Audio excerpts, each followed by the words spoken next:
করত আলেমরা মানেই বুঝই জামাত, কিন্তু ঘটনা তা নয়। যারা সহি আলেম তারা কেউ জামাতের সাথে নাই, কথা ঠিক কিনা বলে? যারা ওই দল করে তারা বিভিন্ন দল থেকে হায়ার হওয়া, শুধু লেবাস পাল্টেই দল করেছে।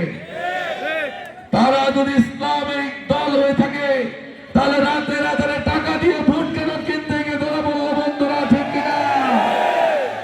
তারা জাল ভোট দিতে পেপার পকেট থেকে বের করে ফেলতে গিয়ে ধরা পড়ে কেন 2 বছরের কারাগার হলো তাদের। সুতরাং জাল জালিয়াতি মিডিয়া দিয়ে বিভ্রান্ত করে বিএনপির ভোট ব্যাংকে আঘাত করে বিএনপি নেতাদের চরিত্র হরণ করাই ছিল তাদের মূল লক্ষ্য।